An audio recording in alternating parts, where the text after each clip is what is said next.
PF account वालों के लिए बड़ी खबर, हेयर पेंशन को लेकर ईपीएफओ ने दी अहम सूचना। पीएफ अकाउंट वालों के लिए बड़ी खबर, हेयर पेंशन को लेकर ईपीएफओ ने दी अहम सूचना। PF account big update. March 1996 में ईपीएस 95 के अनुच्छेद 11(3) में एक लेख जोड़ा गया। इससे ईपीएफओ सदस्य अपने पेंशन योगदान को अपने कुल वेतन, मूल भत्ता प्लस महंगाई भत्ता के 8.33% तक बढ़ाने में सक्षम हो गए। इसका मतलब है कि आपके पास ज्यादा पेंशन पाने का मौका है। ईपीएफओ ने कर्मचारियों को उच्च पेंशन योगदान के लिए सामान्य वैकल्पिक फॉर्म जमा करने के लिए केवल 6 हरियाणा अपडेट। कर्मचारी भविष्य निधि संगठन ईपीएफओ नियोक्ताओं को अपने कर्मचारियों के लिए उच्च पेंशन विकल्प चुनने में सक्षम बनाने के लिए भरे हुए सामान्य फॉर्मों के सत्यापन की अंतिम तिथि एक बार फिर बढ़ा सकता है। वर्तमान में उच्च पेंशन विकल्प चुनने के लिए सामान्य फॉर्म की अंतिम वैधता तिथि 30 सितंबर है। बड़ी पेंशन के लिए आवेदन करने की अंतिम तिथि मूल रूप से 3 मार्च थी, लेकिन इसे 4 बार बढ़ाया गया था। इस अवधि के दौरान कई कर्मचारी संयुक्त प्राधिकरण फॉर्म जमा करने में विफल रहे। बात सुप्रीम कोर्ट तक पहुंची।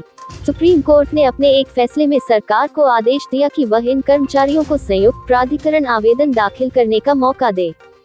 इससे पहले सुप्रीम कोर्ट ने 4 नवंबर 2022 के अपने आदेश में कहा था कि ईपीएफओ को सभी पात्र सदस्यों को उच्च पेंशन विकल्प चुनने के लिए 4 महीने का समय देना चाहिए।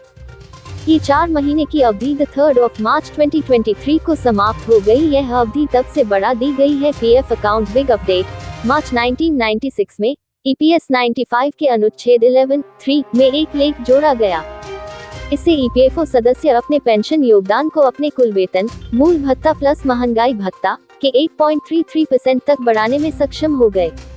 इसका मतलब है कि आपके पास ज्यादा पेंशन पाने का मौका है। ईपीएफओ ने कर्मचारियों को उच्च पेंशन योगदान के लिए सामान्य वैकल्पिक फॉर्म जमा करने के लिए केवल 6 महीने का समय दिया था। EPF interest transfer successfully 2023। कर्मचारी भविष्य निधि संगठन एम्प्लॉइज प्रोविडेंट फंड ऑर्गेनाइजेशन ने अंततः वित्त वर्ष 2019-20 के लिए पीएफ खातों एफ अकाउंट में 8.50 ब्याज दिया है। सर्कुलर जारी होने के बाद, जिसे अब आप अपनी पीएफ पासबुक में देख सकते हैं और आप ये जान सकते हैं कि आपके पीएफ खाते पीएफ अकाउंट में 2019-20 वित्तीय वर्ष के लिए कितना ब्याज मिला है। तो चलिए जानते हैं कि आप अपने पीएफ पासबुक में ब्याज की राशि की जाँच कैसे कर सकते हैं।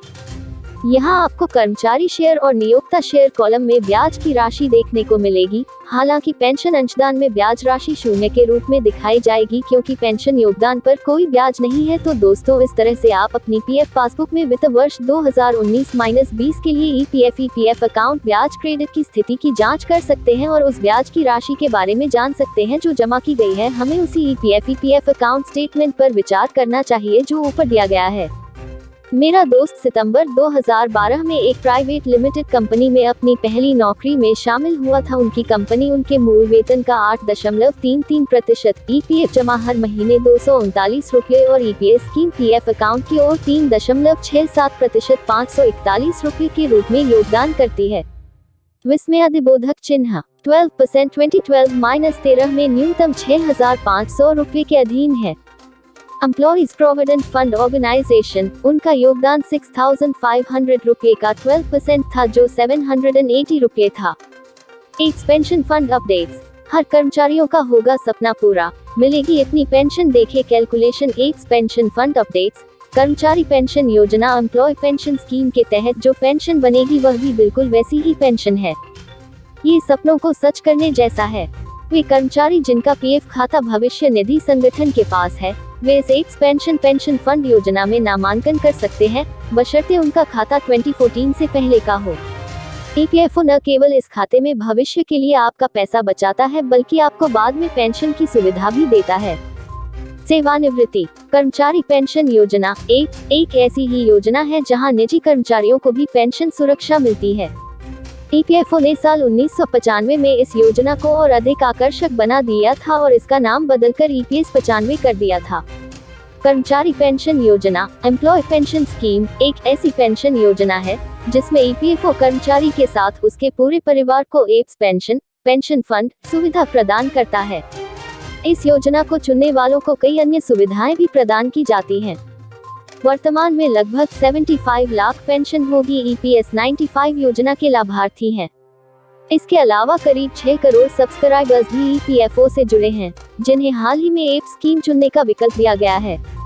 ये योजना सेवानिवृत्ति में न्यूनतम और गारंटीकृत पेंशन सुरक्षा प्रदान करती है। इस कर्मचारी पेंशन योजना एम्प्लॉय पेंशन स्कीम को चुनने वाले कर्मचारी अगर कम से कम 10 साल तक काम करते हैं और 58 साल की उम्र में रिटायर होते हैं तो उन्हें गारंटीड एप्स पेंशन फंड का लाभ मिलता है। यह एप्स पेंशन किसी भी परिस्थिति में 1000 रुपये प्रति माह से कम नहीं होगी। रिटायरमेंट के बाद कर्मचारी को जीवन भर इस पेंशन का लाभ मिलता है। यदि पेंशन भोगी के साथ कोई अप्रिय घटना घटित होती है तो उसकी पत्नी को एप्स पेंशन फंड का लाभ दिया जाता है। हालांकि पत्नी को मिलने वाली एप्स पेंशन की रकम कर्मचारी की 50% ही होगी। इसका मतलब ये है कि अगर पति को 10,000 रुपये की पेंशन मिल रही थी तो उसकी अनुपस्थिति में पत्नी को 5,000 रुपये की पेंशन दी जाएगी। इतना ही नहीं, अगर पति पत्नी दोनों नहीं रहे तो उनके बच्चों को भी पेंशन का लाभ मिलेगा। कर्मचारी पेंशन योजना एम्प्लॉय पेंशन स्कीम के तहत 2 बच्चों को 25 साल की उम्र तक पेंशन का लाभ मिलता है। यह मूल पेंशन का 25% है। यानी अगर मूल पेंशन 10,000 रुपये थी तो बच्चों को 2.5 हजार रुपये पेंशन दी जाएगी। बता दें कि कर्मचारी भविष्य निधि संगठन के नियमों के मुताबिक अगर कोई कर्मचारी लगातार 20 साल या इससे ज्यादा समय तक ईपीएफ में योगदान करता है तो उसकी सेवा में 2 साल और जुड़ जाते हैं। इस तरह 33 साल की सेवा पूरी हुई लेकिन 35 साल के लिए पेंशन एप्स पेंशन फंड की गणना की गई। ऐसे में उस कर्मचारी की सैलरी में 333% का इजाफा हो सकता है। कर्मचारी पेंशन योजना एम्प्लॉय पेंशन स्कीम के बारे में पूरी जानकारी है। कर्मचारी के मूल वेतन का 12% पीएफ खाते में जमा होता है। कर्मचारी पेंशन योजना एम्प्लॉय पेंशन स्कीम में नियोक्ता का योगदान भी उतना ही है, लेकिन नियोक्ता के योगदान का एक हिस्सा एप्स पेंशन फंड में जमा होता है। ईपीएस में बेसिक सैलरी का 8.33% योगदान होता है। हालांकि पेंशन योग्य वेतन की अधिकतम सीमा 15,000 रुपये है। ऐसे में पेंशन फंड में हर महीने अधिकतम 1250 रुपये ही जमा किए जा सकते हैं।